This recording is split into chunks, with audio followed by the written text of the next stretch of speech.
শাকিব খান অ্যাক্টিংয়ের জায়গাটা তো দিতে হবে, নাহলে শাকিব খান কোথায় অ্যাক্টিং করবে? প্রত্যেকটা মোমেন্টের সাথে মানুষ প্রিয়তমাকে বারবার টেনে আনতেছে, বারবার তুলনা দিচ্ছে। একটা সময় আসলে আপনাকে আসতে হবে যে জায়গাটাতে আপনি দর্শকের রুচি পরিবর্তন করতে চাইবেন। এখন আমার কাছে মনে হচ্ছে যে আমার কাছে মানুষের প্রত্যাশাটা বেশি, আর একই রকম জিনিস নিয়ে আসতে চাই না। একটা ডিরেক্টরের ছবি 2-3 বছর একটা ছবি আসা উচিত। টাকা ইনশাল্লাহ যেটা ইনভেস্ট করছে সেটা উঠে, সেটা নিয়ে আমাদের কোনো ধরনের কোনো চিন্তার জায়গা নেই। এনজয় করছি তো আলহামদুলিল্লাহ, মানে ভালো লাগছে। স্পেশালি এমন এমন মানুষ পজিটিভ রিভিউ দিচ্ছে যাদের কাছ থেকে আমি আশা করি নাই, এবং খুবই অতি আনন্দ নিয়ে তারা পজিটিভ রিভিউ দিচ্ছে। এটা আমার কাছে ভালো লাগছে, যাদের প্রিয়তম সময় যাদেরকে আমি আসলে পাই নাই। এবার যেটা হয়েছে কি যে আমি আসলে আমার নিজে কম্পিটিটর হয়ে গেছে আসলে বেসিক্যালি। হ্যাঁ, গতবার যেমন আসলে আমার কোনো কম্পিটিটর ছিল না। সো এইবার প্রত্যেকটা কন্টেন্টের সাথে, প্রত্যেকটা মোমেন্টের সাথে মানুষ প্রিয়তমাকে বারবার টেনে আনতেছে, বারবার তুলনা দিচ্ছে। তবে হ্যাঁ, আমরা যাদের জন্য সিনেমাটা বানিয়েছি বা আমরা যাদের কাছ থেকে পজিটিভ রিভিউ আশা করেছিলাম, তারা সবাই আলহামদুলিল্লাহ পজিটিভলি দেখছি। স্পেশালি আমি খুবই ইন্টারেস্ট ফিল করছি বাইরের জন্য, যে বাইরের অডিয়েন্সটা কীভাবে নেয়। কারণ ছবির একটা বড় পোর্শন আছে আসলে আমাদের প্রবাসীদের নিয়ে। বিদেশে যারা থাকেন তারা আসলে আমাদের দেশকে মিস করেন, আমাদের ফ্যামিলিকে মিস করেন। সো গল্পে ওই জায়গাটা অনেক ইম্পর্ট্যান্ট একটা জায়গা জুড়ে আছে। আপনি রাজকুমার মুক্তির আগে এক ধরনের অঙ্কের কথা বলেছেন, এবার অনেক অঙ্ক মিলিয়ে আপনি রাজকুমার করেছেন। অঙ্ক শেষ পর্যন্ত মিলল কিনা? আমার অঙ্কটা মিলছে, আমার অঙ্কটা মিলছে ইন আ সেন্স, আমি প্রিয়তমার সিনেমাটা আসলে পুরাটাই দর্শকদের জায়গা থেকে ছিল। আমি আমার জায়গাটা, আমি কোনো ধরনের কোনো এক্সপেরিমেন্ট করতে চাই নাই, আমি কোনো ধরনের কোনো রিস্ক নিতে চাই নাই, আমি কোনো ধরনের কোনো একদম সেফ শট খেলতে চাইছি। কিন্তু এইখানে আবার অনেক জায়গা আছে যে হয়তো দর্শক, আমি কনফিউজ ছিলাম এই জায়গাগুলো দর্শক কতটুকু নিতে পারবে। না নিতে পারলেও একটা সময় আসলে আপনাকে আসতে হবে যে জায়গাটাতে আপনি দর্শকের রুচি পরিবর্তন করতে চাইবেন। যেমন ধরেন এই সিনেমার আমি প্রায় 2 থেকে 2.5 মিনিট কোনো ধরনের কোনো বিজিএম নাই, শুধু একটা কোরআন তেলাওয়াত আছে। কমার্শিয়াল সিনেমা এটা দিতে হইলে কিন্তু আপনাকে 10 বার ভাবতে হবে। সো আমি কিন্তু সাহস করে এটা দিছি এবং এটা পজিটিভলি মানুষ নিছে। সো অঙ্ক আমার হিসাব অনুযায়ী আসলে সব মিলছে। তারপরেও কিছু কিছু মানুষের ধরেন ভিন্ন অবজারভেশন তো থাকবেই।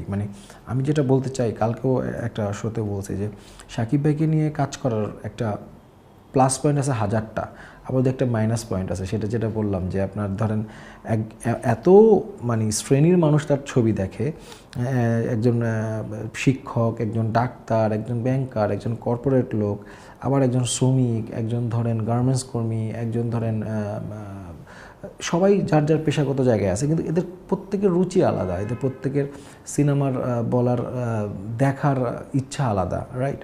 সেই প্রত্যেকটা মানুষকে আসলে একটা প্রোডাক্ট দিয়ে খুশি করাটা আসলে খুব কঠিন। বাট আমার কাছে মনে হয়েছে যে আমি ম্যাক্সিমাম মানুষের কাছে পৌঁছতে পারছি এবং ম্যাক্সিমাম মানুষ এটাকে পজিটিভলি নিছে। বিজনেসের কোনো বিষয় কি আসলে শেয়ার করতে চান কি? পঞ্চম দিন দিয়ে আসলে বিজনেস বলার সময় হয় নাই।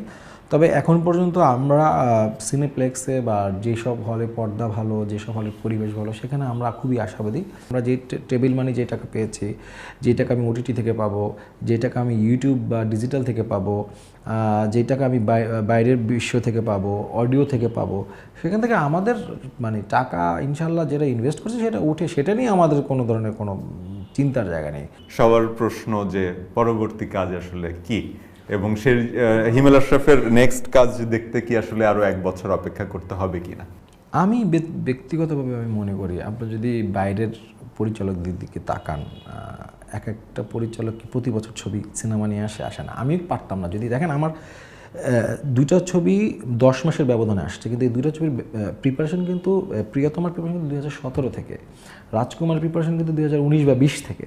সেই জন্য 2টা স্ক্রিপ্ট এবার চলে আসলো। আমার কাছে মনে হয়েছে যে এই যে 2টা সিনেমার যে অভিজ্ঞতা, যে স্ক্রিপ্ট দিলাম, আমি অডিয়েন্স সম্বন্ধে ধারণা পাইলাম, মার্কেট সম্পর্কে ধারণা পাইলাম, আমার কাছে মনে হয় যে একটা ডিরেক্টরের ছবি 2-3 বছর একটা ছবি আসা উচিত। ধরেন প্রিয়তমা একদম ম্যাস, সবাই পছন্দ করছে। রাজকুমার ম্যাস এবং ক্লাস দুজনেই পছন্দ করছে। সো এখন আমার কাছে মনে হয়েছে যে আমার কাছে মানুষের প্রত্যাশাটা বেশি, আর একই রকম জিনিস নিয়ে আসতে চাই না। সো আমি কবে আগামী ঈদে আমার আসতে হবে, এই যে একটা বিষয়, এটাতে কি হয় আপনার গল্পের প্রতি আমার মনে হতে পারে যে এক ধরনের তাড়াহুড়া থাকতে পারে। প্রথমা যারা দেখছে, রাজকুমার যারা দেখছে, 2টাতেই শাকিব খান ছিল, 2টাতেই একই ডিরেক্টর ছিল, একই প্রোডাকশন হাউস ছিল, কিন্তু সবাই কিন্তু রাজকুমারকে আগে রাখতেছে। কেন? স্ক্রিপ্টিংয়ের কারণে, অ্যাক্টিংয়ের, শাকিব খানের অ্যাক্টিং, শাকিব খান অ্যাক্টিংয়ের জায়গাটা তো দিতে হবে, নাহলে শাকিব খান কোথায় অ্যাক্টিং করবে? সো ওই জায়গা থেকে আমার কাছে মনে হয় আমার 2-3 বছর সময় নেওয়া উচিত, এবং ডেফিনেটলি আমি সেটা নিতে চাই। মানে খুব শীঘ্র আমি আর সিনেমা মনে হচ্ছে যে না করাটা আমার জন্য উত্তম।